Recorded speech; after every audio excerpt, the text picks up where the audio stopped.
Hey guys, Brantley here again with 30-Minute Fisherman. Guys, I just want to do a little quick video today.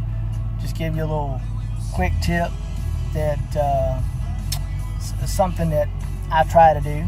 And basically, you know guys, when I'm out fishing, I fish a lot of smaller waters, ponds, smaller lakes. Now, of course, I do fish larger reservoirs, rivers, and all this stuff.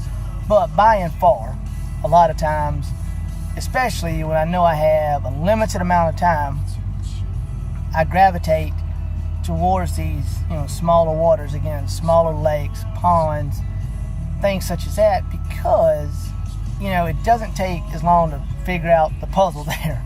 You can typically, key in on whether the fish are shallow, whether they're deep, whether they're on, in the grass, whether they're on the logs or trees or whatever, like, if there's any, again, on these smaller lakes, ledges and things, but typically I'm fishing, smaller ponds, smaller lakes, and walking the bank. I'm fishing from the shore. So when you do that, you don't want to be weighed down with a bunch of gear and a bunch of tackle. And it's hard for me because I'm the guy that wants to carry a truckload of stuff every time I go. Because, I'm typically of the mindset, hey, I'd rather have it and not need it than need it and not have it. But hey, a lot of times growing up as a kid, I've been fishing my whole life, and a lot of times growing up as a kid, we'd be out on the water fishing, and it'd be like, well, we should have been using it, we should have been using that. So as I got older and I could buy my own tackle, I made sure I had a little bit of everything. And usually if you see me out on the water, I probably have too much stuff, but that's just me. But that being said, when I go fish these little smaller bodies of water and walking the shore, to be productive, I can't be carrying tons and tons of tackle. It just doesn't make any sense. So this is one of my Topwater boxes right here that I use for small ponds, lakes, and stuff like that. And this is actually a watertight box, waterproof box. Got this one from Cabela's. But anyway, I like, especially with my hard baits, I like to have the little O-ring seal on the box so it'll be waterproof. Because, even if you have a box full of inexpensive hard baits, you don't want to lose them to moisture getting in and stuff like that. So I would definitely advise that. But let me just show you what I have in this box, just to give you an idea, so you can be versatile and you can cover a lot of bases. And again, now this is just a Topwater box that I have, and I find myself carrying this box a lot this time of year because you can catch a lot on top. And one of the first things right off is I have like what I consider a little finesse popper. That's a pretty small popper right there. And this guy, this popper right here, it's got a little more of a spit to it. Not really a big bloop bloop pop, but it's got a little slight rattle there in it. You can hear that. And again, that's just a little smaller profile, finesse type popper. It's not very big. And then I've got one here that's even smaller, and this one actually has a little split ring on the front. And this guy, you can actually get a pretty good little pop with for its size. And it actually even has a louder rattle than the first one I showed you, believe it or not. Almost has like a little knocker in it.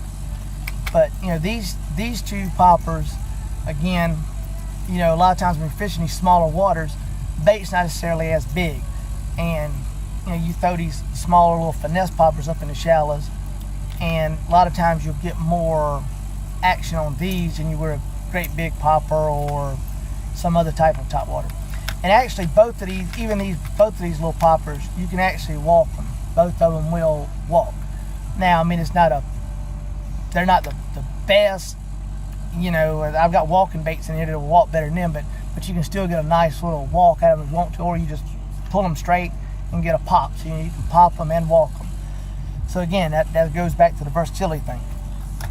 And then another bait, these are actually, this bait is a newer definitely a newer bait, but I really like this, and this is kind of an in-between between, you know, that finesse popper and say a bigger popper, or say like a Magnum popper or a P60 popper or something like that.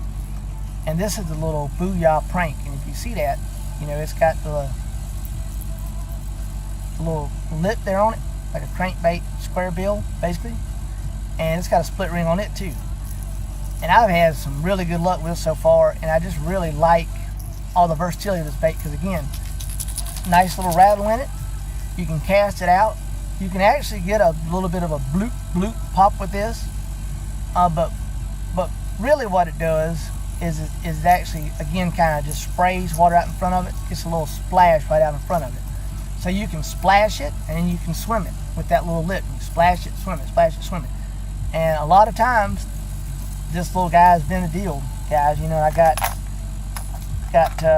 two of them in here. That's one color, that's another color, and I just try to stick pretty much with you know, as natural looking colors as possible. The first one was kind of more like the old classic bone with a little bit of, you know, a little bit of reddish orange kind of down on the bottom of it, and then this was really is almost more like the color of a bluegill, you know.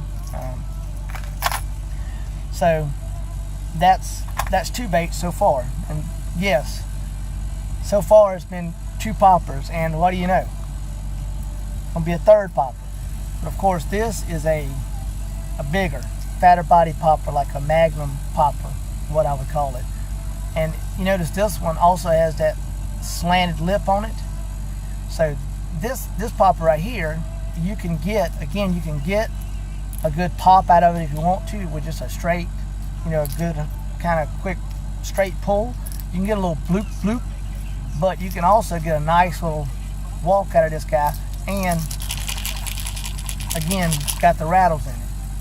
And you know, let's say there's a little bit of chop on the water, or you happen to know, even though it's a smaller pond, smaller lake, that there's some big bass in there, throw this guy. You know, and again, that's a pretty natural color there. It's got a little green, little blue in it, little chartreuse. Got the chartreuse treble there on it. But you know, that's just another.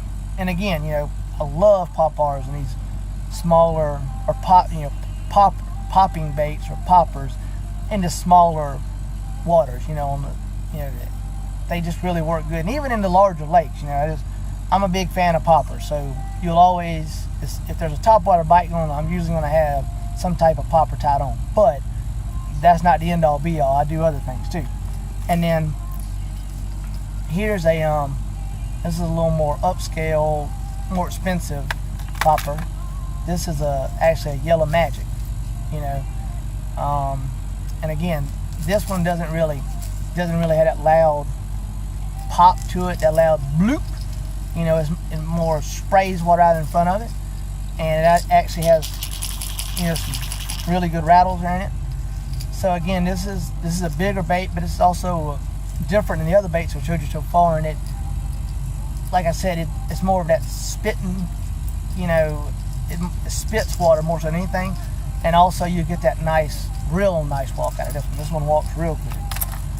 And then of course there's just the old school run-of-the-mill popper. You know, the only thing I've done to this one is I put a little bit bigger feather treble on the back, and I kind of painted the side there with the chartreuse marker. But that's just a regular old school popper. You know, and again, that's got a little faint rattle in it. For some reason the rattle on that one's real faint, but still catches them. And then right here I got a little bait. See how the lip on this is slanted even more? And this is made by a company called Unfair Advantage lures. And this little bait right here is actually made to, you know, to walk back and forth, but you can still pop it. You know, you can get a nice little pop on it if you just pull it straight into it, pop it. But you know, this again, this bait right here is made to just, you know, walk. And that's a real good, so it's like a small walking bait. And then, you know, speaking of walking baits, of course I got some walking baits in here. gotta have some walking baits. Give me just a second here. Of course, everything is tangled up, so just give me a minute here. Alright. And here's one of the first baits I got. This is just the old Lucky Craft gunfish. Again, got a little bit of a popping mouth on it, but this is an awesome walking bait. It casts a long ways. Again, got a nice little rattle in it. And so this is not a standard typical walking bait because it's got that cut mouth on the front. This is a really good bait. Then let's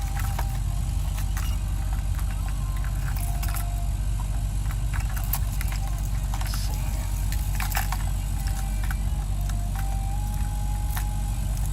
There we go.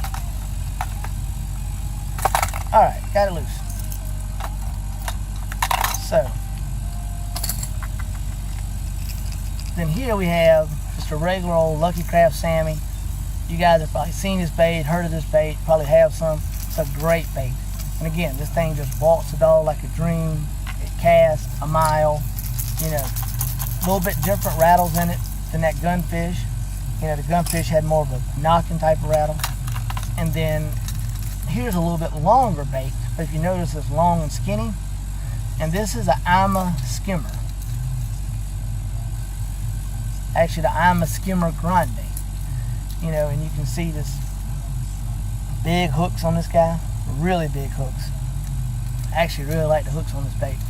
But this thing casts a mile, and it'll really, I mean, it really walks. It'll almost glide from side to side. You know, it's kind of a wider walk. So, again, guys, if you notice, see, I got 3 walking baits, but all 3 of them have a little bit different action. All 3 of them have a little bit different look to them, you know. And, you know, again, the reason for that, you know, again, there's 3 baits. That's the gunfish, the Sammy, and then here's that Ima skimmer. So you see that's three totally different baits, you know. And again, that keeps me being versatile and being able to cover a lot of water and show the fish different techniques, okay? And then one of the next lures I'm going to show you is this Arashi wake bait. And again, you see that's like a big old fat body crankbait, got that big old lip on it. And this thing just runs, if you guys aren't familiar with the wake bait, it just runs, you know, just runs a couple inches underneath the it runs a couple inches underneath the water surface just to and it creates a wake. So this bait is really nice. And the only other thing I have in here is I have, a lot of people don't think of these as a topwater bait, but I actually use this as a wake bait, keep my rod high. And this is a Rapala shallow, oh goodness, what is called? This is the name just totally escaped me. Scatter wrap. There we go. This is a Rapala scatter wrap. And like I said, you keep your rod tip high and reel this guy. It hunts all over the place, but it'll give you a little bit different action than a Arashi bait, but still only run a couple inches under the water. Well, guys, that's all I got for you for today. And you know, tight lines, good fishing, God bless. And guys, always remember, this is the day God has made, so make the best of it. And again, hit that like button down at the bottom. And if you're not a subscriber, guys, please subscribe. Got the lure giveaway next month for all the subscribers. Not next month, next week for all the subscribers. And I'll be going for 6 months. So, like I said, check out my other videos. Give me that thumbs up. And again, this is Brantley with 30-Minute Fisherman. God bless, guys. Tight lines. Get out here and enjoy this great outdoors God has given us. And I'm out.